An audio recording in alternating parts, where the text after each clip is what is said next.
আমি একদিন কি করলাম, তাদের বাড়িতে গেলাম, গিয়ে বলছি বলো তো তোমরা কে বড়দা কে ছোটদা, একই রকম দেখতে, আমি কি করে বুঝবো? দিয়ে একজনা বলে তুমি আমাকে হু দিয়ে প্রশ্ন করবে। আচ্ছা বলো রাজু, হু মানে কি? হু মানে, হ্যাঁ হু মানে কে, তুমি ঠিক বলেছো। তাহলে আমি বললাম আচ্ছা, হু দিয়ে প্রশ্ন করলে, কে দিয়ে ডাকলে আপনি সাড়া দেবেন? বলছে হ্যাঁ ডেকেই দেখো না।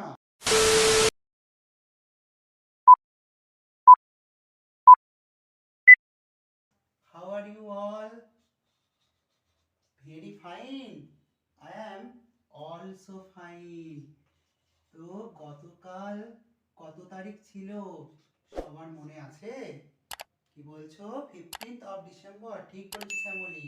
তো আজকে কত তারিখ হবে বলো বলো, রাহুল বলো। হ্যাঁ রাহুল, তুমি ঠিক বলেছো, আজ হবে 16th of December। তো এখন আমাদের কিসের ক্লাস বলো, সবাই বলো।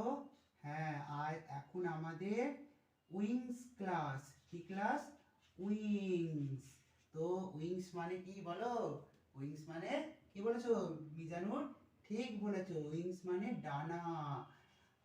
আর আজ তো একটা খুব ইন্টারেস্টিং জিনিস আমরা শিখবো।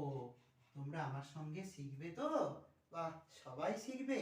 তো গতদিন আমরা কি সম্পর্কে পড়েছিলাম? সেন্টেন্স সম্পর্কে। আচ্ছা মিলি বলো, সেন্টেন্স মানে কি? কি বলেছিলাম? সেন্টেন্স মানে বলো বলো, SENTENCE।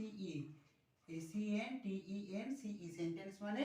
হ্যাঁ মিলি তুমি ঠিক বলেছো, সেন্টেন্স মানে হলো বাক্য।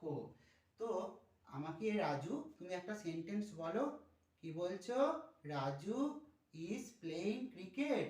রাজু ক্রিকেট খেলছে। ঠিক বলেছো রাজু, তুমি ক্রিকেট খেলতে ভালোবাসো। Raju is playing cricket. Raju cricket খেলে বা খেলছে, তাই তো? তোমরা সবাই খেলাধুলা করো তো? খেলাধুলা করবে, খেলাধুলা করা খুব ভালো। তো দেখো রাজু একটা বাক্য আমাকে বলল, এই বাক্যর মধ্যে কি আছে সেইটাই আজকে আমরা শিখব। তো দেখো এই বাক্যটাকে আমরা দুটো অংশে ভাগ করতে পারি। এবার দেখো, কে খেলছে? উত্তর পাচ্ছি আমরা? পাচ্ছি তো? কি বলছো সবাই? হ্যাঁ পাচ্ছি। তো খেলছে, এই যে প্লে, এই যে প্লে শব্দটা কি বলতো? প্লে শব্দটা কি বলছো ওদিক থেকে সুজয়? প্লে মানে খেলা করা, হ্যাঁ খেলা করা তো। কিন্তু ইংলিশ গ্রামারের একটা নাম আছে, এটা তো আমরা শিখেছিলাম আগের ক্লাসে। ও ওদিক থেকে আমিনা হাত তুলেছে, বলো আমিনা। হ্যাঁ প্লে মানে ভার্ব। প্লে মানে ভার্ব, খেলা করা মানে একটা কাজ করা, একে ভার্ব বলি। এবার দেখো এই প্লেকে আমরা প্রশ্ন করি যে কে খেলা করছে, কি উত্তর পাচ্ছি? হ্যাঁ উত্তর পাচ্ছি রাজু। রাজু। আর রাজু কি করছে? না, রাজু খেলা করছে। তাহলে এই সেন্টেন্সটাকে আমরা দুটো ভাগে ভাগ করতে পারলাম তো। ইংলিশ গ্রামারে একে একটা নতুন নাম দেওয়া হয়েছে। দেখো এই যে দুটো ভাগ, এরা হচ্ছে আমাদের দুটো ভাই গো। একটা ছোট ভাই আর একটা বড় ভাই। এরা না সব সময় একসাথে থাকতে ভালোবাসে। তো দেখো এই যে ভাই, একজন বড়দা একজন ছোটদা, আমি একদিন কি করলাম, তাদের বাড়িতে গেলাম, গিয়ে বলছি বলো তো তোমরা কে বড়দা কে ছোটদা, একই রকম দেখতে, আমি কি করে বুঝবো? দিয়ে একজনা বলে তুমি আমাকে হু দিয়ে প্রশ্ন করবে। আচ্ছা বলো রাজু, হু মানে কি? হু মানে, হ্যাঁ হু মানে কে, তুমি ঠিক বলেছো। তাহলে আমি বললাম আচ্ছা, হু দিয়ে প্রশ্ন করলে, কে দিয়ে ডাকলে আপনি সাড়া দেবেন? বলছে হ্যাঁ ডেকেই দেখো না। আচ্ছা এই দেখো বাক্যটার মধ্যে আমরা ডাকছি, কে খেলা করছে? তো রাজু খেলা করছে, তার মানে ইনি হচ্ছেন আমাদের বড়দা। তাহলে এই বড়দার একটা নাম আছে, কি নাম? সাবজেক্ট। SUBJECT, subject. আর আমি বললাম তাহলে ছোটদা, ছোটদাকে? বড়দা বলছে ও তো ভারী দুষ্টু, আমার সম্পর্কে সব কিছু কথা ও মাকে বলে দেয়। তাই তো? তাহলে সাবজেক্ট সম্পর্কে এইটা রাজু হলো সাবজেক্ট।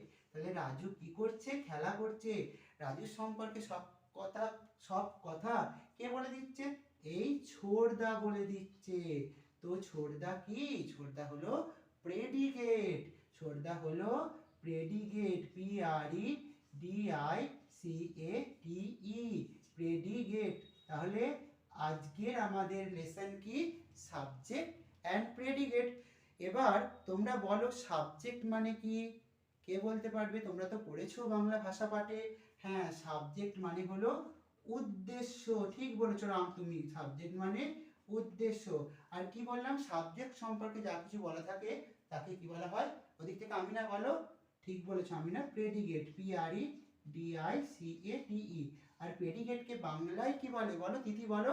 তিথি হাত তুলেছে। হ্যাঁ, বাংলার কথা মনে পড়ে গেলাম, তাই তো? ভাষা পাঠে ঠিক বলেছো, প্রেডিকেট মানে বিধেয়। তাহলে একটা সেন্টেন্সের আমরা দুটো অংশ পেলাম, সাবজেক্ট আর প্রেডিকেট। তাহলে তোমাদের কেমন লাগলো? ভালো লেগেছে? এবার আমি আর একটা সেন্টেন্স দিচ্ছি, দেখো। বলছি মাই মাদার সিউস ওয়েল। আমার মা ভালো সেলাই করেন।